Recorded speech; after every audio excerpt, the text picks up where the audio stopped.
Well, Labour's not the only one of our major political parties that's descended into arguments about hate speech.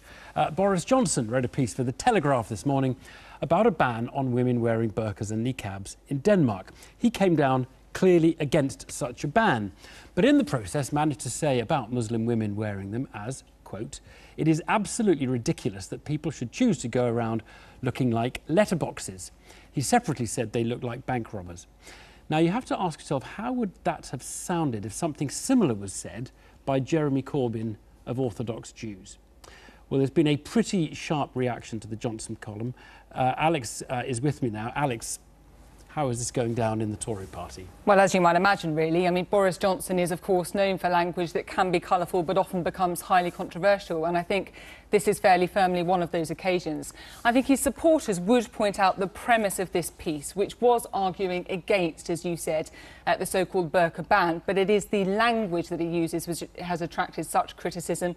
That letterbox comment in particular. He's been accused of pandering to the far right to try and further his own political ambition. And what is crucial to all of this is not just Boris Johnson, but the context in which it comes, because the Conservative Party has been accused for some time of failing to do enough to tackle Islamophobia within its ranks. Saeed Avasi's been on this programme making that exact accusation. And some other groups too, the Muslim Council of Britain, for example, the Conservative Muslim Forum, who say there needs to be a full review looking at the extent of this issue, how deep it runs, how far it goes. Now, the party itself would point out that when cases are brought to its attention, it very quickly deals with them. It says it suspends people and holds investigations. Brandon Lewis, the chairman, has promised to stamp it out. There's going to be diversity training. But I think what these comments will do will fuel those calls for an inquiry and the criticism that the party needs to do more. Alex, thank you very much. Well, we did invite Mr Johnson to join us tonight, but he wasn't available. Conservative HQ couldn't find anyone for us either. But with me now, though, is Mohammed Amin. He's the chair of the Conservative Muslim Forum we just heard referred to. And I'm also joined by Politico's Jack Blanchard. Good evening to you both. What was your reaction when you saw the Johnson piece earlier today? I was horrified by the article. This should have been a good article about opposing the Danish niqab ban. But instead, Boris spent about half the article slagging off Muslim women. And those remarks were outrageous and offensive. And Boris is a master of the English language. He knew exactly what he was saying, how his remarks would be understood, how inflammatory they were. He's pandering to those people in our society who think that Muslims are alien, that Islam has no place in Britain. And why he's doing that, I just don't understand. What should the party do about it? I would like the party leader to call Boris into her office to reprimand him and to say, if you do this again, we will withdraw the whip. Withdraw the whip, threaten to withdraw the whip from Boris Johnson.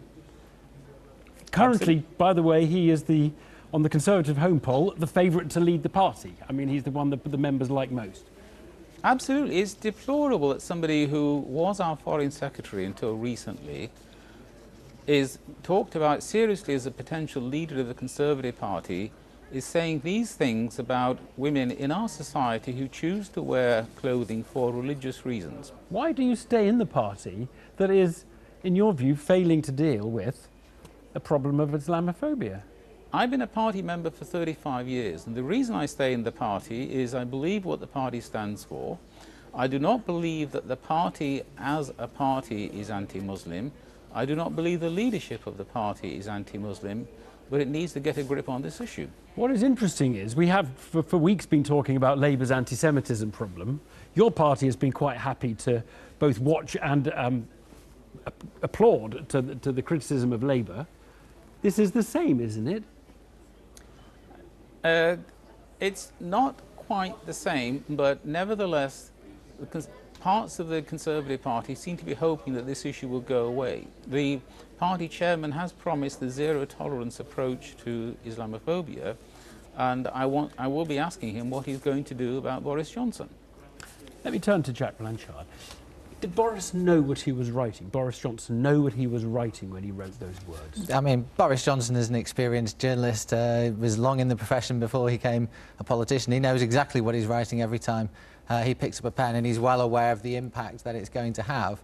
It's all very carefully thought through, I've got no doubt about that. Right. So give us the tactic or the strategy that lies behind that. Is this because he was called a Poundland Trump by Labour MP David Lammy, and we had those references to Trump in a bit of leaked audio of him talking at a dinner a few weeks back. Is he trying to be the Trump? That's right, and we also learned that he recently had contact with Trump's former chief strategist, Steve Bannon, as well, only in the last few weeks when he was over in the UK.